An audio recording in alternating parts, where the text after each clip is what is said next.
Ahmad Yani yang pernah bertikai dengan Nasution hingga dimarahi sopir pribadinya. Dikenang sebagai pahlawan revolusi, Jenderal TNI Anumerta Ahmad Yani memiliki karisma yang luar biasa semasa hidupnya. Tak salah bila sosoknya begitu dekat dengan Presiden Soekarno di masa-masa pemerintahan Orde Lama. Dilansir dari Historia.id, ia merupakan pilihan Soekarno sebagai Kepala Staf Angkatan Darat. Saat itu pangkatnya naik menjadi Letnan Jenderal. Sayang, peristiwa G30 SPKI membuyarkan semuanya. Ahmad Yani yang kala itu terbangun dari tidurnya harus meregang nyawa di tangan pasukan Cakrabirawa yang menyerbu kediamannya. Dikenal sebagai sosok yang tegas, Ahmad Yani ternyata memiliki beberapa kisah menarik yang tercatat dalam sejarah. Yang pertama, bertikai dengan Jenderal Abdul Haris Nasution.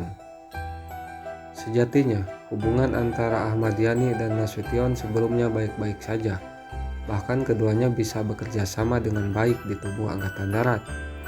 Menurut Salim Said dalam Gestapo 65, PKI, Aidit, Soekarno, dan Soeharto yang dikutip dari laman Historia.id menuliskan, konflik besar mulai terasa saat Yani menarik pasukan dari Mabad atau markas besar Angkatan Darat yang menjaga rumah Nasution pada akhir 1964. Tak hanya itu, Letnan Jenderal TNI Ahmad Yani memerintahkan Mayor Jenderal TNI Suprapto, salah seorang deputinya, untuk menangkap Jenderal Nasution.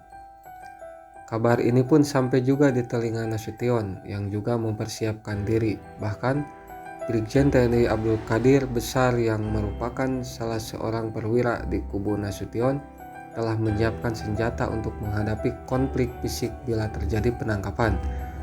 Beruntung, bentrok antar dua kubu itu tak terjadi lantaran mendapat penolakan dari jenderal-jenderal senior seperti Basuki Rahmat, R. Sudirman, Sarbini, dan Soeharto. Yani pun langsung membatalkan perintahnya beberapa hari kemudian.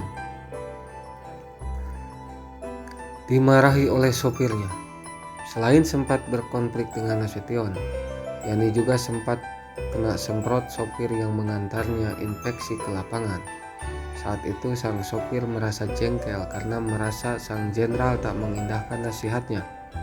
Laman Historia.id menuliskan, Yani yang kala itu sebagai Panglima Operasi 17 Agustus tiba-tiba ingin mengadakan inspeksi ke suatu tempat yang belum aman dengan mengendarai jeep.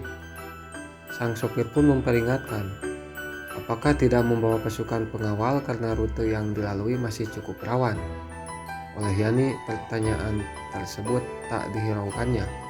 Uniknya, sang ajudan pun tak dibawa serta dalam inspeksi tersebut.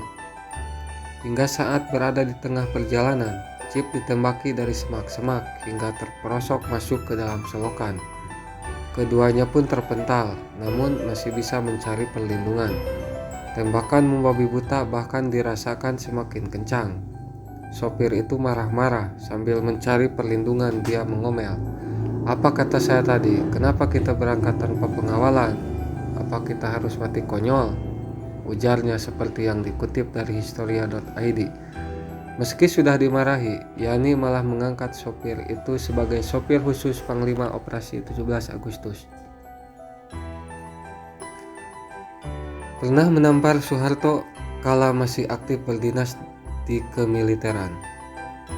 Saat sama-sama masih berdinas di kemiliteran, Soeharto yang kala itu menjadi Panglima Tentara Teritorial Diponegoro di Jawa Tengah sempat bermasalah dengan Ahmad Yani di akhir dekade 1950-an. Dilansir dari Tirto.id, Soeharto pernah kedapatan melakukan penyelundupan. Menurut Subandrio, dalam kesaksianku tentang G30S, Soeharto dibantu oleh Letkol Munadi, Mayor Yoga Sugomo, dan Mayor Sujono Humardani diduga terlibat ikut menjual 200 truk Angkatan Darat selundupan kepada Tek Kiong. Alhasil, tim inspeksi Angkatan Darat dari Jakarta tiba di Semarang.